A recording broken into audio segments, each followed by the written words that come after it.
Hey TV beauties, welcome back to another chat with your girl, Donna Prescott, CEO and founder of Donna Prescott Beauty.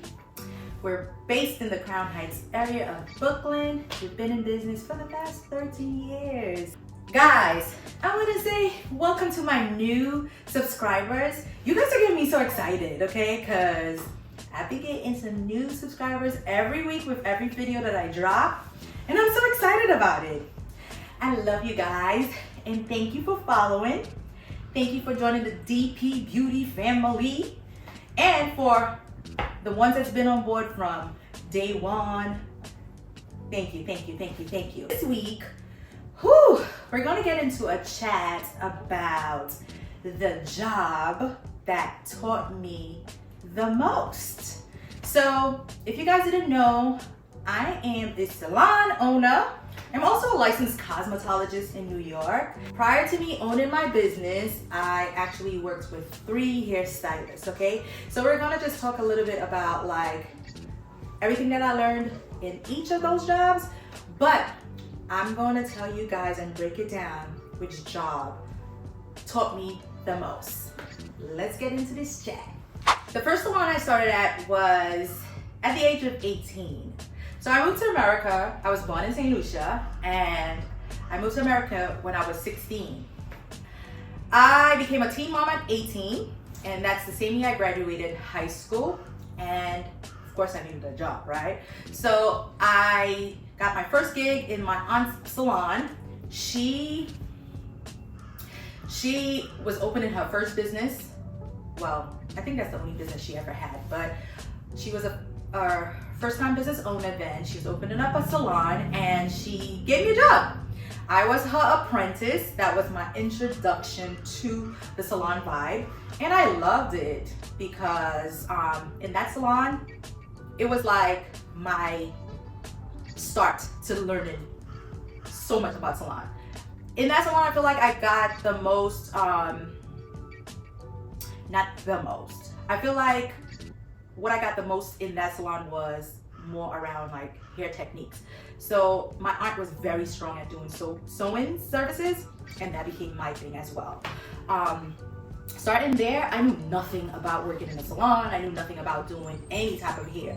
So I learned to shampoo, roller set, and like I said, my strongest surface that I was able to master was doing a sewing service. So that's pretty much what I got from there. That vibe was more of like a leisure type of vibe because I never actually thought about business being there. I just felt like it was a party, you know? It was like we came in, we had clients, we had fun, we talked, we laughed, we hustled, we made money, and we kept it moving. So I did that for a few years, and then when my aunt's salon closed down, I moved on to another salon. I worked in that salon for about 2 years, and in that salon was where I started getting the concept around business. So definitely that stylist that owned that salon, right? She was on top of her business, okay? Like I got business vibes from her. I started getting an introduction to how she hired like stylists and booth rental versus commission, and I saw how she didn't play about her money, okay? And I learned a lot about that, and it was a different hair service environment. So she did a lot of shortcuts. So I spent a lot of time like observing her doing short haircuts, and yeah. So now for my third salon, I also worked in that salon for probably about 2.5 years as well, and that was the salon that taught me the most about hair in general. Okay. Well, this salon was a mixture of everything, okay? So it was a mixture of vibes, it was a mixture of structure, it was a mixture of business, it was a mixture of learning, you know, self-development, business development. Like everything started to come to life around like the time that I worked in that salon, as well as like skills. I got exposed to so many different things within that salon, and I think that was when I decided like, hey, I'm gonna open a hair salon. Like one day I want to be a boss, just like that salon owner. So working in that salon, there's so many things that I could speak about it. I do remember my first time meeting this salon owner, okay? From the interview, I mean, I was impressed already because, you know, I came in, I had a conversation with the salon owner.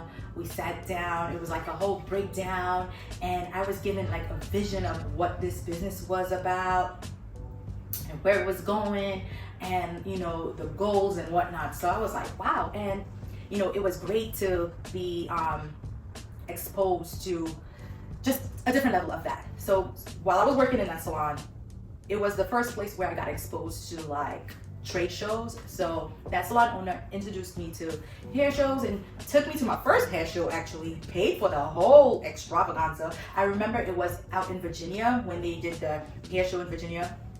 We went to that show and I was like so amazed. I'm like, wow, there are so many stylists out here, not just doing hair behind the chair, but doing so much more and making money. So it kind of opened up my eyes to like, oh, there's more to this hair thing, and it's not just doing hair behind the chair. That was the first aspect.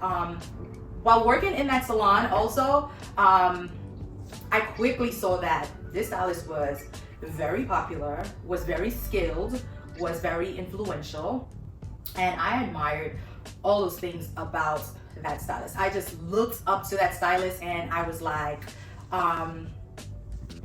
wow, if I could only aspire to be as good or better, you know, it was a good way to start off. I was also introduced to a lot of self-development via like reading different types of books, business developments, same way with like this salon owner and stylist focused a lot on education. And that was a big thing for me. It showed me a different aspect of like, you know, continuing to stay on the cutting edge of like new trending hair services, hair products, hair tools, and just ways to deal and build your clientele. This salon owner also had like a huge clientele, okay? We were busy in that salon. It was like a hustle every day, okay? And it helped me work on my pace. Like, there's no way I could have been a slow hairstylist working in that salon, okay? So I learned about pace. I learned about, you know, lots of tricks and tips from an old school stylist as well. You know, things that, you know, the new school stylists don't really implement. I learned a lot about healthy hair and how to care and treat hair. I mean, so many things that I still use today in my practice, I learned in that salon. I learned how to troubleshoot when, you know, there's situations with the clientele, whether it's about like a hair service or whether it's about like customer service and whatnot. Like, I learned a lot of do's and do nots in that salon.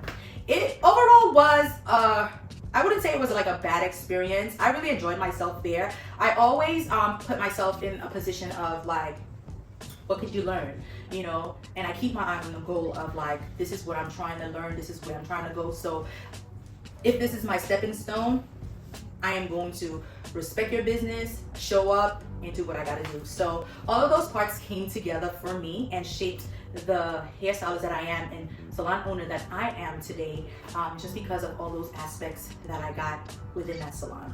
Now, there were some parts that was not good at all. So when you get the good, it comes with the bad as well, right? I felt like some of the things that like I felt was challenging to me there was I don't feel like, knowing what I know now, that this salon owner was not the best manager of people.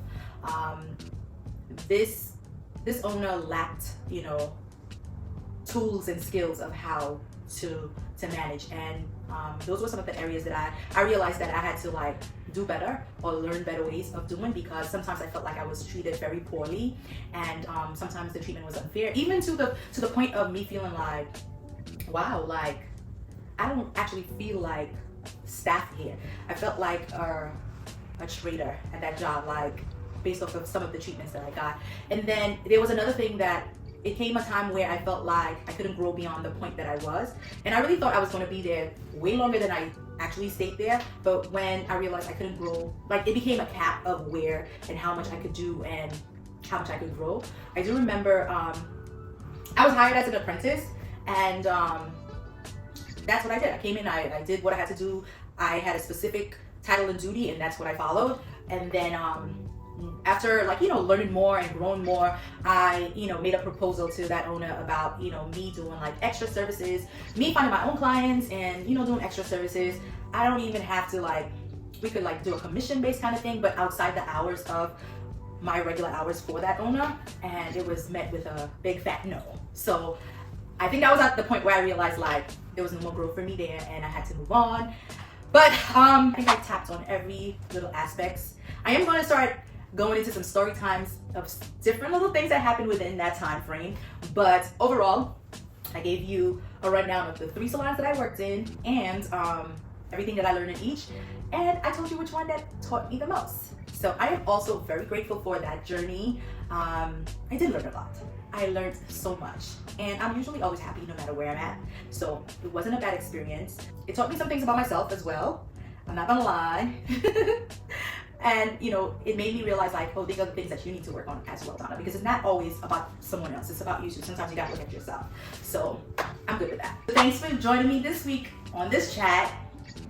Let me know, guys, what's the job that taught you the most? Okay, share that with me, and I'll see you next week. Bye, guys.